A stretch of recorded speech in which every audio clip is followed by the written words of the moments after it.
two categories which I'll cover today. First category, in-depth ways to make sure that I have safe practices here in the van so I can stay safe. Number one, diesel tank placement. The reason I have it behind the front passenger seat rather than on any of the doors like the back doors or the side doors or even inside of the cabinet where the sink is and all that stuff and the water. Why did I place it behind the driver's seat? If I were to try to install it next to the doors in the back next to my bed, one, when I slam the door, the diesel would actually spill out of the little cap that it has because the cap itself has a hole to be able to let the tank breathe, to be able to draw diesel out of it. That's just how it works. It would smell a little bit, and it still smells a bit, but it's not next to the bed. The side doors are already full of other stuff like my kitchen and stuff like that. The same thing, if I slam the door, the diesel will spill a little bit, and then I really don't like that. The reason I don't have it underneath the cabinet, one, it was kind of a afterthought install. I didn't install it from the beginning of my build. Two is I just don't want to be the guy at the gas station that takes the hose all the way in his van to fill up with diesel. Just thought that would look super awkward. Since then, don't really think people care that much, but that's why I have it where I have it now. I also bought a bigger diesel tank. I forget what it is. The first one was like 10 liters. This is 15, I think.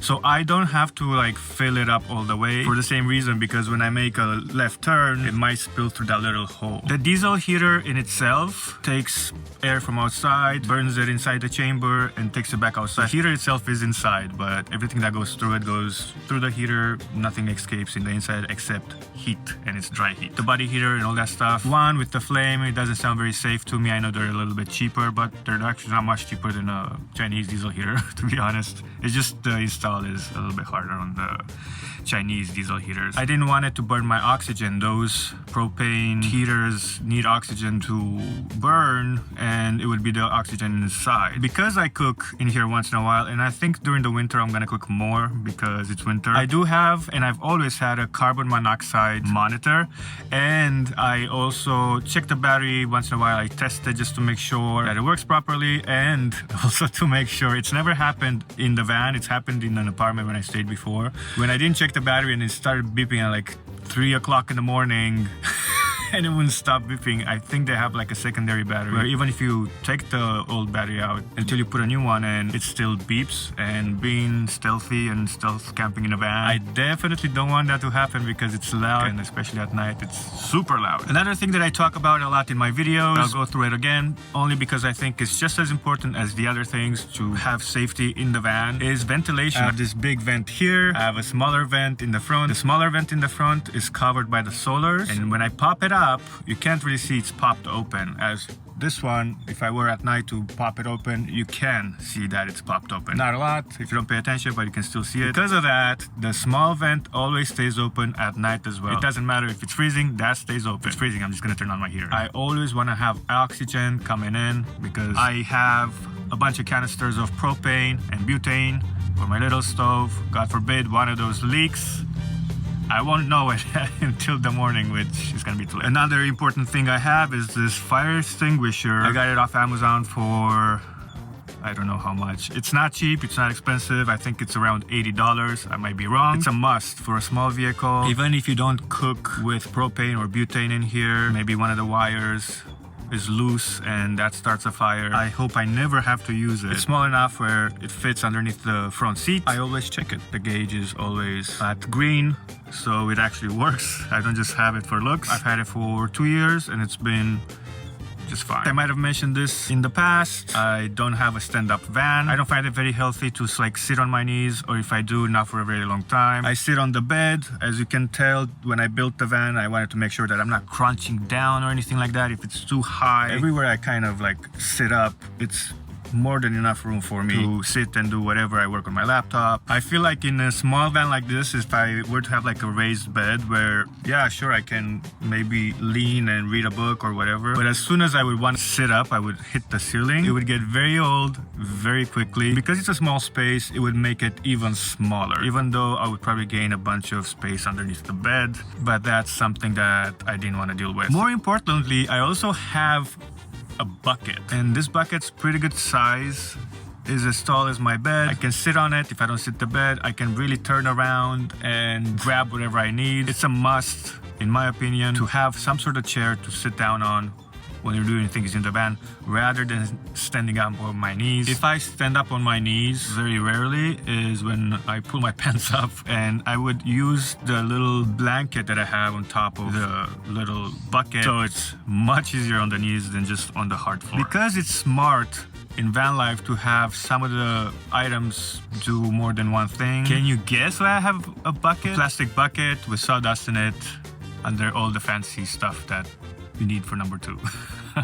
Number 2, and I'm actually talking about the second category here, I'm kind of done with the whole bucket thing, is my own safety here in the van. Meaning that if somebody were to want to break in and steal stuff, then I have a few safety measures to make that a little bit harder. This van, a few years back, has actually been broken into. Now with me in it, thank God, but things have gotten stolen. After it got broken into that night, I called the police. We did a police report. The number one question they kept on asking me was, did you make sure you locked your van before you left it? And I finally asked them, why do you ask me that? And they tell me that number one reason people breaking into vehicles is because they're unlocked and it's an easy target. They also told me I had to move that night because people saw what was in it and they were probably coming back for a second run. It was like a crazy night. I didn't get much sleep, obviously. They also asked me if they tried to steal my solars. So if you're wondering if police knows when you're stealth camping, if this is a camper, they know.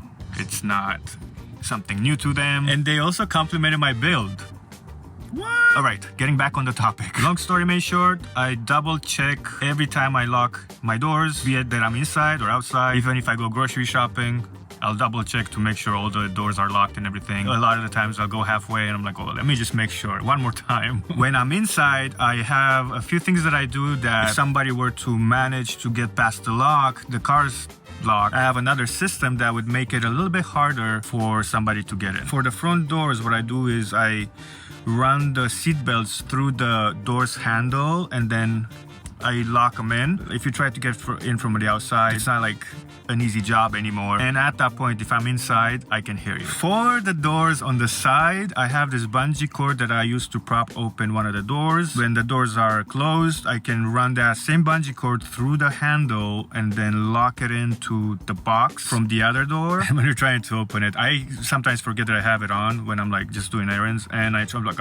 it's really hard to like open. Last but not least, the rear doors, I have an actual latch that just latches from the inside. You would probably really need to pry it open to be able to actually get past that lock. I don't want to forget about the boxes on the roof. I have a video about that as well, but they basically latch inward and I don't have a ladder or anything to get up to the roof, so you really have to get up on the roof to be able to even like clip them open. At that point I can hear them myself inside, and it's really weird when you see somebody on the top of a van trying to open those boxes. So if you have like cars passing by, they'll see it, you know what I mean? It's not something that it's ideal for somebody to smash and grab. And if they want to steal the solar panels, good luck, because they're so heavy and they're so well integrated together, like they're all attached to each other. It's really a difficult job to be able to just quickly grab them and get away with them. Believe me, I had to like take them up there. It's a lot of weight. Next to my bed, just clipped on one of these racks, I have a police approved pepper spray. Basically, this is what they like to use. It's the one that spritz. It's not the one that like makes the cloud, like sprays. I asked around, and one of the security officers that I was working with told me that this is better for me in the van because it just goes directly at the person rather than like make a whole cloud of pepper spray in a small space, and then that would affect me as well. So we would both be pepper sprayed. Somebody manages to get in, when I'm in it, I'm just or on the box outside, I'll just get out and like quickly and then drive away. Sound effects on this channel, I got this on Amazon. It's not very expensive. I'll try to link it in the description below if you're interested. Something good to have, just more of a safety feature as well. I also have a lot of sharp and pointy things in here because I cook and I keep them very sharp. So don't step in my kitchen. Okay, that was a little bit intense.